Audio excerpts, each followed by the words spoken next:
구약 성경으로 818면인데 1절은 제가 읽습니다. 여호와는 나의 목자시니 내게 부족함이 없으리로다.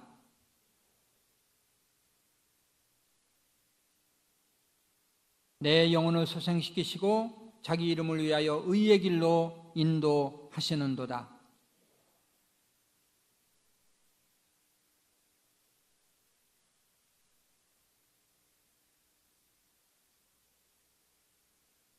주께서 내 원수의 목전에서 내게 상을 차려주시고 기름을 내 머리에 부으셨으니 내 잔이 넘치나이다. 내 평생의 선하심과 인자하심이 반드시 나를 따르리니 내가 여호와의 집에 영원히 살리로다. 아멘. 할렐루야. 산부 예배 참석하신 여러분 환영하고 또 주님의 이름으로 축복합니다. 오늘 일기예보는 비가 온다고 그랬어요. 이상하게 토요일 날 주일만 되면 또 장마비가 내려서 지난주에는 뭐 또 천둥 번개까지 치고 그래가지고 또 못 오신 분들도 많은데 오늘 또 날씨를 이렇게 좋게 해주셔서 감사를 드리고 제가 날씨가 또 비 온다고 그래서 걱정을 했었어요. 하나님이 좋은 날씨를 주셨습니다. 또 휴가철인데도 이렇게 많은 성도들 나오셔서 같이 예배를 드리게 돼서 감사하게 생각하고 참석한 여러분들 하나님이 기억하시고 복 내려주실 것을 믿습니다. 우리 서로 인사 나누겠습니다. 안녕하십니까? 잘 오셨습니다. 네, 중층에도 좀 인사를 잘 나눴으면 좋겠어요. 네, 감사합니다. 여러분 가만히 눈을 좀 감아보시길 바랍니다. 아직도 안 감고 나를 쳐다보는 분들이 42명 있어요. 네, 눈을 좀 감으시고요. 이제 상상의 나래를 펴보시기 바랍니다. 넓은 들에 푸른 초장이 있어요. 맑은 하늘 위에는 뭉게구름이 떠 있습니다. 초장 옆에는 맑은 시내가 흐르고 있어요. 초장에서 양떼들이 한가롭게 풀을 뜯고 있습니다. 긴 지팡이를 든 목자가 양들을 지키고 있습니다. 양들은 마음껏 배불리 풀을 뜯어먹고 행복에 젖어 있습니다. 목자는 양들을 물가로 인도하고 양들은 물을 마시기 시작합니다. 물이 너무너무 맑아서 양의 얼굴이 물속에 비칩니다.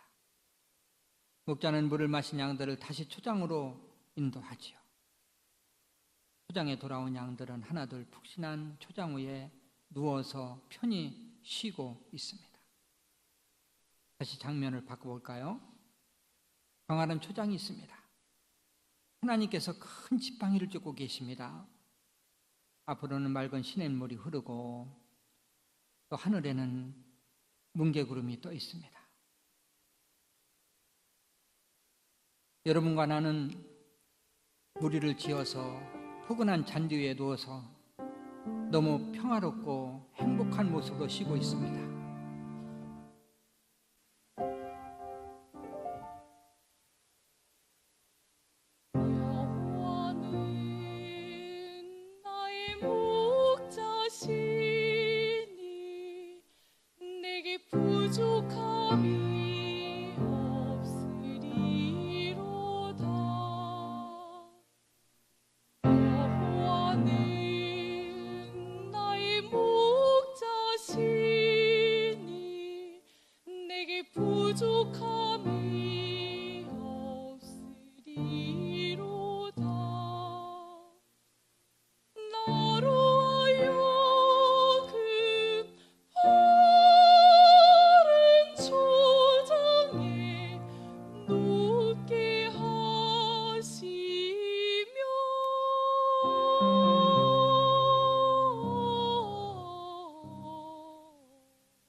감사합니다.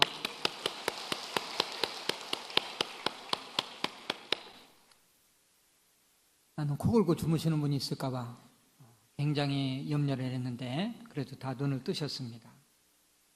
여러분은 짧은 시간이지만 시인이 돼 있었어요. 다윗이 시편 23편을 지을 때 이런 시상으로 시를 지어서 찬양하지 않았는가 싶습니다. 오늘은 지난주에 이어서 두 번째로 시편 23편 말씀을 나눕니다. 여호와를 목자로 삼고 살면 어떤 삶이 이루어질 수 있을까? 첫째는 부족함이 없는 삶. 지난주에 같이 나눈 말씀이죠. 우리 1절을 같이 한번 읽어봅니다. 여호와는 나의 목자시니 내게 부족함이 없으리로다. 아멘. 오늘은 두 번째, 여호와를 목자로 삼고 살면 풍성하고 평안한 삶이 우리에게 주어집니다. 풍성하고 평안한 삶. 1절은 제가 읽고 2절은 여러분들이 읽죠. 여호와는 나의 목자시니 내게 부족함이 없으리로다.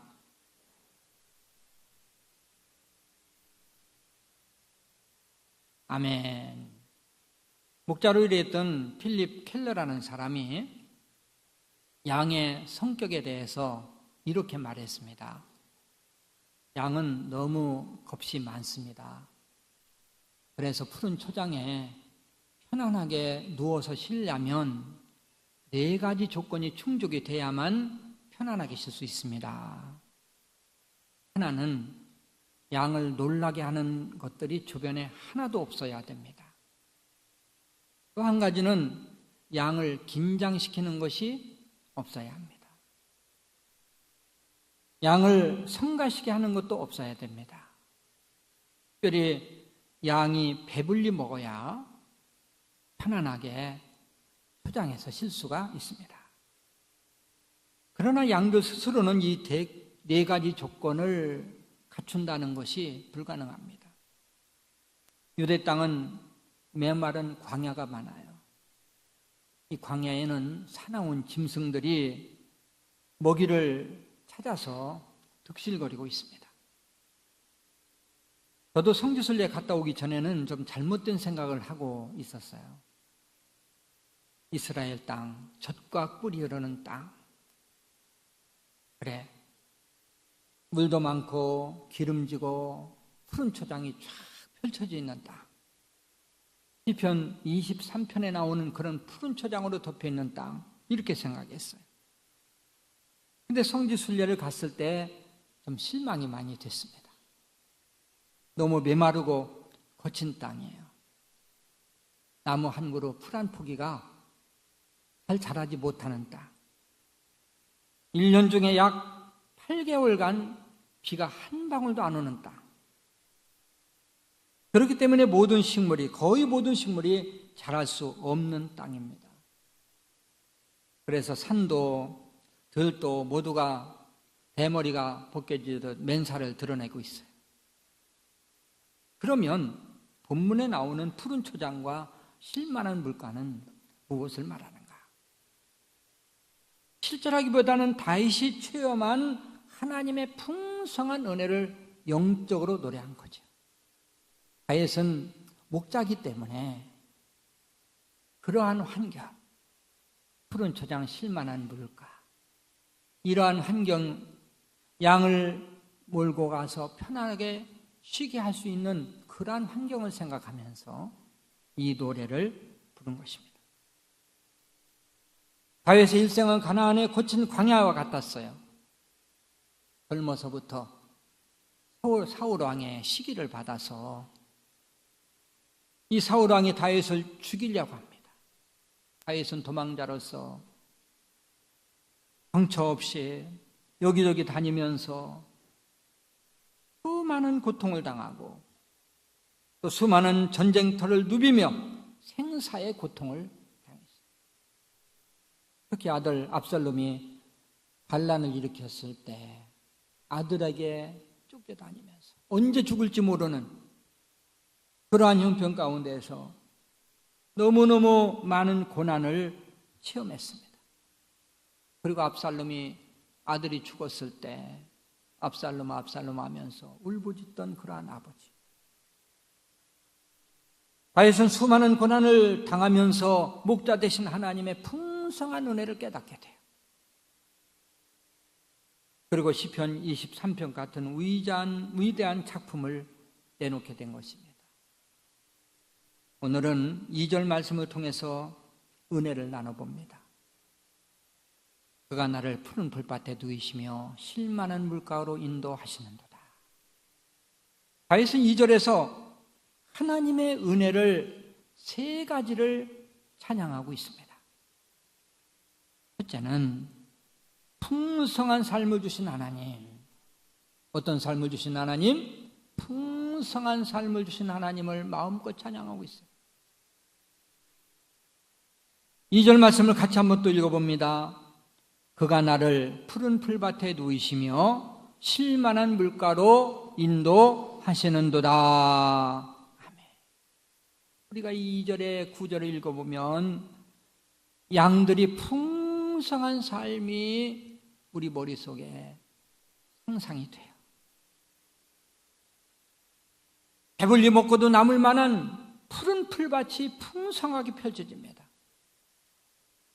여호와 하나님을 목자로 삼고 살면 풍성한 삶을 살 수 있다. 우리에게 먹을 양식을 공급하시는 목자가 바로 하나님이시기 때문에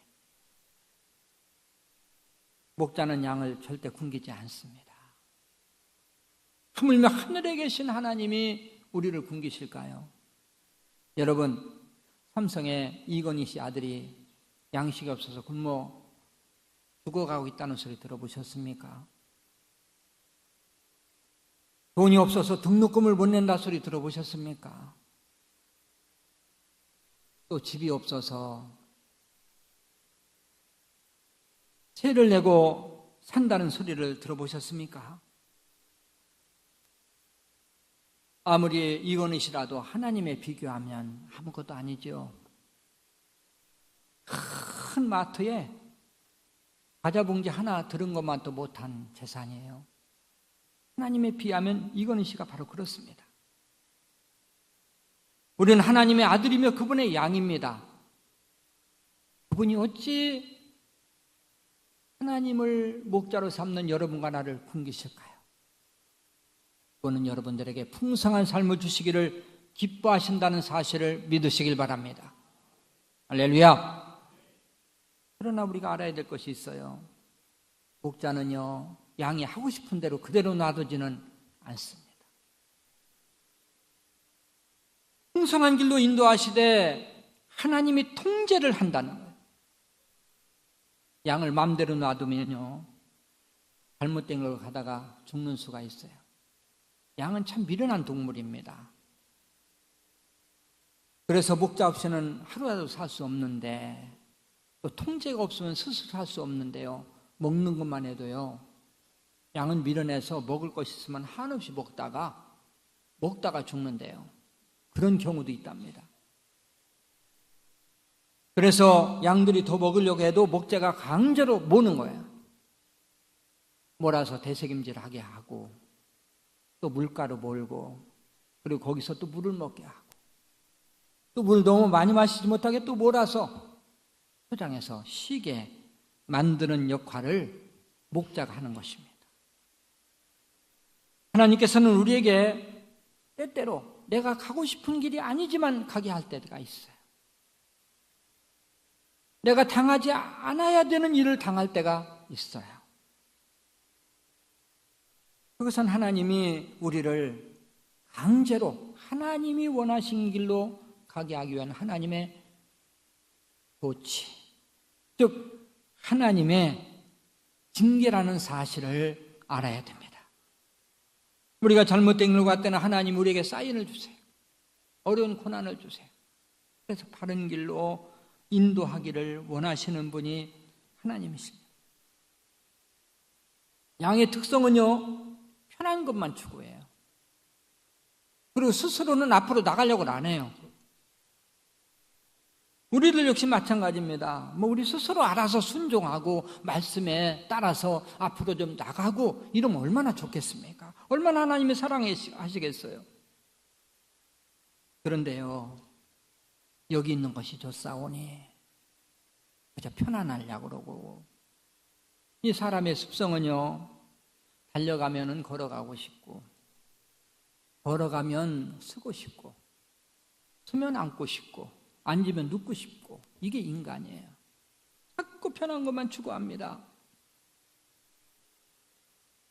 우리는 하나님의 양입니다. 하나님께서는 우리가 스스로 앞으로 나가려고 하지 않을 때, 우리 하나님께서는 물리적인 방법으로 우리에게 사인을 주세요. 채찍을 들 때도 있어요. 그렇기 때문에 우리에게 닥쳐오는 고난은 하나님의 사인으로서, 하나님이 나에게 어떤 하나님의 뜻을 알게 하기 위한 하나의 과정이구나. 닥쳐오는 고난이야말로 하나님께서 더 좋은 곳으로 인도하기 위한 하나의 과정이라는 사실을 믿으시길 바랍니다. 할렐루야. 첫째는 풍성한 삶을 주시고, 두 번째는 평안한 삶을 주시는 하나님을 찬양했어요. 푸른 풀밭에 누이시며 쉴만한 물가로 인도하시는도다. 우리는 시편 23편 2절을 읽어보면요, 너무너무 평안한, 마음이 평안해져요. 읽기만 해도 평안해져요. 여호와를 목자 삼고 살면 평안히 쓸 수 있도록 인도해 주겠다. 또 인도해 주신 하나님을 찬양하는 것이 다윗의 찬양입니다. 여러분, 우리 교회 신문 있지요. 1년에 한두 번밖에는 제작을 안 합니다만은, 신문 이름이 뭔지 아십니까? 관심 없다고요? 푸른 초원. 아마 신문 이름이야 많이 알겠죠. 얼마 전에도 또 나눠드렸으니까. 푸른 초원.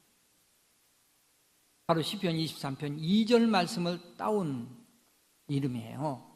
2003년도에 교회를 갱신하고 신문을 만들 때 또 교육자들, 또 그다음에 그때 멀티 사역팀이 있었거든요. 그 사역팀 같이 모여가지고 어떤 이름을 지을까 굉장히 기도하면서 고심했는데, 푸른 초원이라는 이름으로 결론이 났습니다. 그것은 그때 마침 우리 교회가요, 구역을 목장으로 이렇게 바꾸면서 제가 기도하면서, 목장면은 목장이 모여서 뭘 만들어야 될까? 이래서 목장 위에 초원, 목장 5목장 6목장을 초원으로, 또 초원이 모여서 이제 교구가 되는 그러한 조직을 하는데, 기도하면서 초원이라는 이름을 제가 생각을 해냈었어요. 그래, 우리는 목장, 초원, 그 다음에 교구인데 우리 이름도 푸른 초원으로, 신문 이름도 푸른 초원으로 짓자.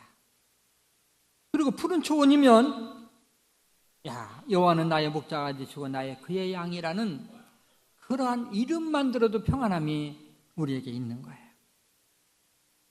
앞으로 남인교회는 푸른 초장과 쉴만한 물가 같은 행복한 교회를 만들어 나갈 것입니다. 세상에서 힘들고 지친 영혼들이 평안하게 쉴 수 있는 쉼터를 만들어 나갈 것입니다. 할렐루야. 여러분, 우리 교회에 카페가 있는 거 아나요? 아시는 분이 몇 분 안 돼요. 운영을 지금 안 하고 있거든요. 그 식당에 가보면요, 식당 뒤쪽에 그 새가족 오시면 거기 식사 대접하는 장소가 우리 교회 카페예요.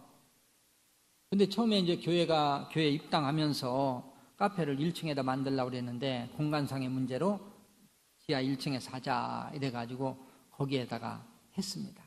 근데 이름을 뭐로 짓까? 이것도 또 고심하면서 기도하면서 좋은 이름들이 많이 나왔는데, 제가 그랬어요. 우리 신문 이름이 푸른촌 아니냐. 그러니까 우리 카페 이름을 쉴만한 물가로 하자. 이래서 우리 교회 카페 이름이 쉴만한 물가입니다. 제가 세련됐죠. 앞으로 이제 운영을 할 겁니다. 지하에다는 안 되고 1층에다가 우리가 이제 앞으로 교회가 또 위층, 5층에다 한 층 더 올리면 이제는 교육관이 위로 가고 그 카페를 이 주에 서울에서 제일 멋있는 카페를 지금 만들려고 생각합니다. 그때 그 이름은 당연히 쉴만한 물가입니다.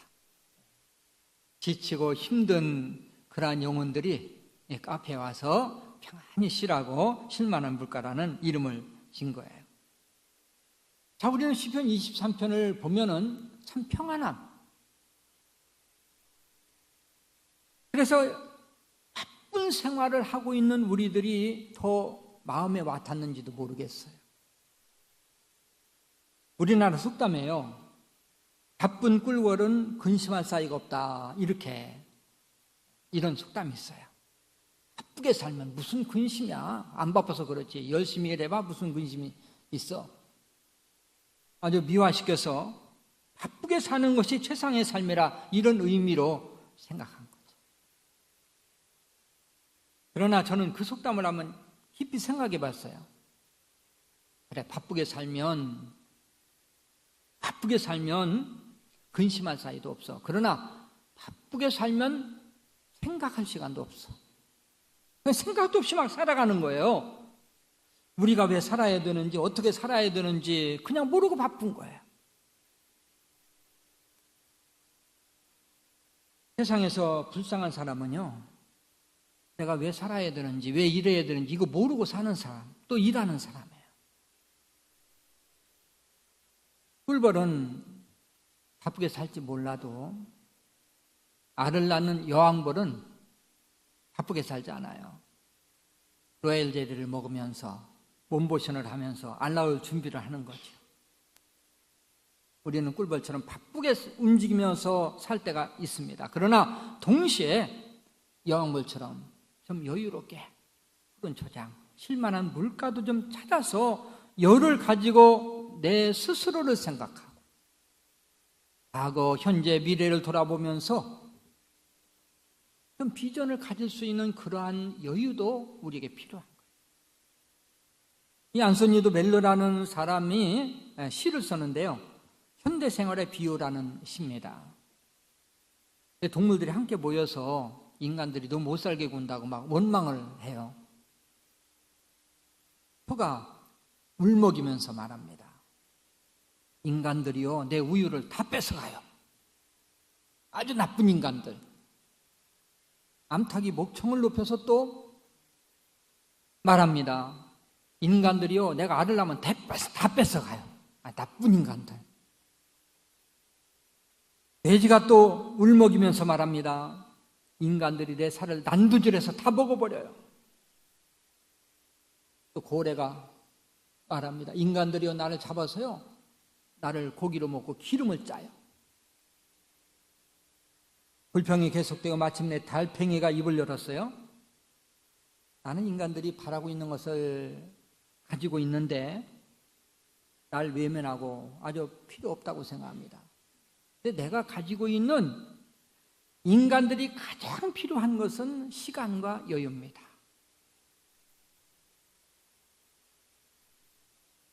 사람들은 당장 필요한 것만 추구하죠. 소에게서 우유를 뺏어다 먹고 또 닭에게서 달걀을 뺏어다 먹고 그 다음에 돼지 또 다른 동물들 닥치는 대로 잡아먹고 먹는 데는 또 우리 한국에 일가견이 있잖아요. 네? 탕도 먹고.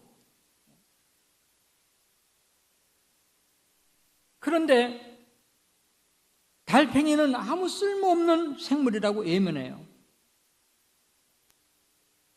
사실 달팽이는 가장 필요한 것이 있는데 시간이라고 말했죠. 천천히 움직입니다.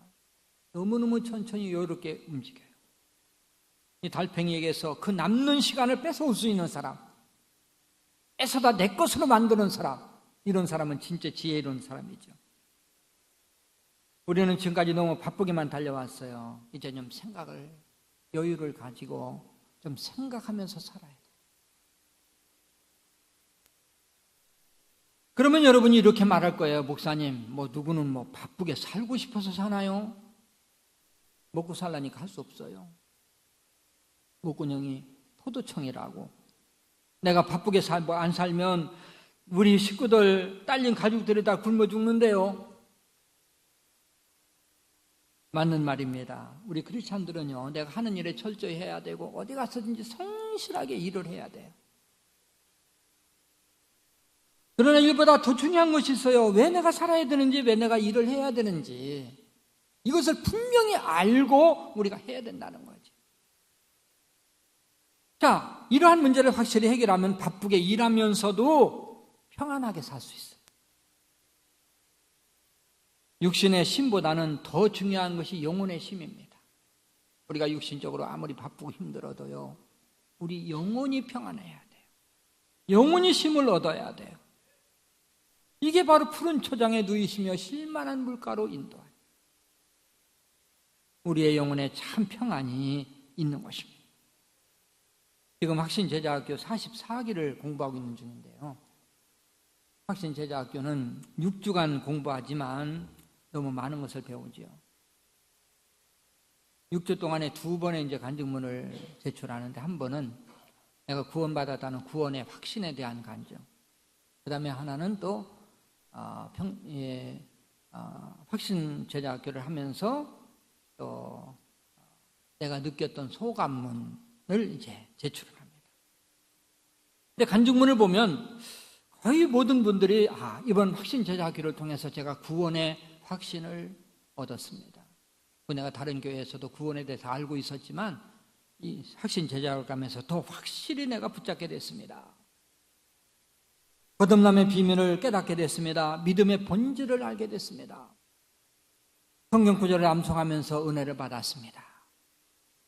인간이 무엇인지, 어디서 사서 어디로 가는 것인지, 우리 인간 하나님의 형상이면서 만물의 영장인데 왜 우리 인간들이 그렇게 불행해졌는지, 어떻게 하면 이렇던 행복을 찾을 수 있는 것인지, 어떻게 거듭나는 것인지, 어떻게 해야 구원받는 것인지, 거듭나는 것은 무엇인지, 이런 믿음의 기초들을 정확하게 배우고, 그리고 구원의 확신을 통해서 영혼의 삶을 쉼을 얻는 것입니다. 이 소감문에 보면 이런 소감들이 많아요. 이렇게 큰 교회인데 담임 목사님이 직접 이렇게 해주셔서 너무너무 은혜스러웠습니다. 한과에 2시간 이상씩 꼬박꼬박 공부하는데 지루하지 않게, 또 구원의 진리들을 너무 재미있게 배웠습니다. 이제 다른 사람에게 내가 구원에 대해서 말할 수 있게 됐습니다. 목사님의 목회 철학에 대해서, 또 우리 교회에 대해서 잘 알 수 있는 기회가 돼서 너무 좋았습니다. 같이 공부하는 동기생들과의 교제가 좋았습니다. 구원의 확신이 없으면 항상 불안해요. 죽음이 두렵습니다. 그러나 구원의 확신이 있으면 마음의 평안을 얻어요. 예수를 믿으면 하나님의 자녀가 되고, 하나님의 자녀가 되면 당연히 하나님이 우리를 인도하시고, 하나님은 목자가 되시고 우리는 그의 기르시는 양이 되는 거예요. 목자 되신 하나님은 우리가 세상에 있는 동안에 돌봐주시고, 하나님의 인도는 세상에서 돌보는 것으로 끝나지 않아요. 우리가 세상에서 숨을 거두는 순간 우리의 영혼은 하나님 나라에서 눈을 뜨고, 목자 되신 하나님과 하나님 나라에서 영원히 영생복락을 누린다는 사실을 믿으시길 바랍니다. 양은요, 목자만 따르면 돼요. 무엇을 먹을까, 무엇을 마실까, 어디로 가야 되나, 어디서 자야 되냐, 이건 목자가 결정하는 거예요. 양이 결정하지 않아요. 양은 목자에게 모든 것을 맡길 때 평안을 얻어요. 내가 하려고 그러면 평안이 없어요. 여러분 중에 아직도 마음에 평안이 없는 분이 있습니까? 늘 마음이 초조하고 불안합니다. 잠이 오질 않아요. 내일이 걱정돼요. 여호와를 목자 삼고 그분만 따라가는 여러분 되시길 주님의 이름으로 부탁합니다. 모쪼록 목자에게 모든 것을 맡기고 참 평안과 쉼을 얻을 수 있는 여러분들이 되시길 주님의 이름으로 축원합니다. 세 번째는 형통한 삶을 주시는 하나님을 찬양합니다.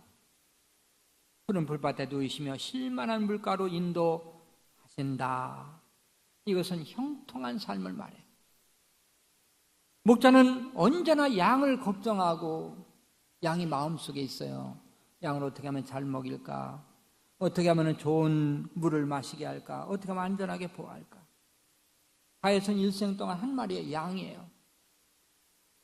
그래서 그는 어디 가든지 목자 되시는 하나님이 그를 인도했고 그를 보호했습니다. 가에서는 고난 당할 때도 양이었고 왕이 돼서도 양이었어요. 양은요, 양 이하 이상도 아닙니다. 그냥 양은 양이에요. 나이가 많아도 힘이 세도 아는 게 많아도 왕이 돼도 양의 신분을 잊어버릴 때 그때부터 고난이 오는 거예요. 어떤 신분을 가졌든 어떤 직분을 가졌든 여호와는 나의 목자가 되세요. 우리는 그분만을 바라보면 돼요. 그분만을 바라볼 때 목자 되시는 하나님께서 여러분들이 먹을 것이 필요할 때 먹을 걸 주시고 위험할 때 지켜주시고 병들을 때 치료해 주시고 이사야 선지자는 너무나도 이것이 감격한 거예요. 그래, 하나님이 나와 함께 계셔. 그분이 나를 도와주셔. 그분만 있으면 나는 승리할 수 있어. 이사야 41장 10절 말씀이 되겠습니다. 우리 같이 한번 읽어봅니다. 두려워하지 말라. 내가 너와 함께 함이라. 놀라지 말라. 나는 내 하나님이 됨이라. 내가 너를 굳세게 하리라. 참으로 너를 도와주리라. 참으로 나의 의로운 오른손으로 너를 붙들리라. 할렐루야. 이제 말씀을 마무리합니다. 다윗은 2절 말씀을 통해서 세 가지를 찬양하죠. 풍성한 삶을 주시는 하나님, 평안한 삶을 주시는 하나님, 형통한 삶을 주시는 하나님. 다윗의 하나님은 여러분과 나의 하나님이십니다. 인생길이 험하다 할지라도 여호와 하나님을 목자로 삼고 살면 다윗에게 주셨던 이 세 가지의 풍성한 삶과 평안한 삶과 형통한 삶을 여러분들에게 주신다는 사실을 믿으시길 바랍니다. 시편 23편을 같이 다시 한번 읽고 말씀을 마치겠습니다. 1절 제가 있습니다. 여호와는 나의 목자시니 내게 부족함이 없으리로다.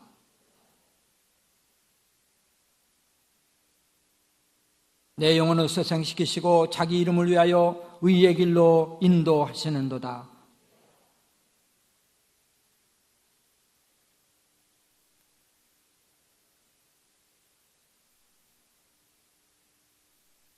주께서 내 원수의 목전에서 내게 상을 차려주시고 기름을 내 머리에 부으셨으니 내 잔이 넘치나이다. 내 평생의 선하심과 인자하심이 반드시 나를 따르리니 내가 여호와의 집에 영원히 살리로다. 아멘. 기도하겠습니다.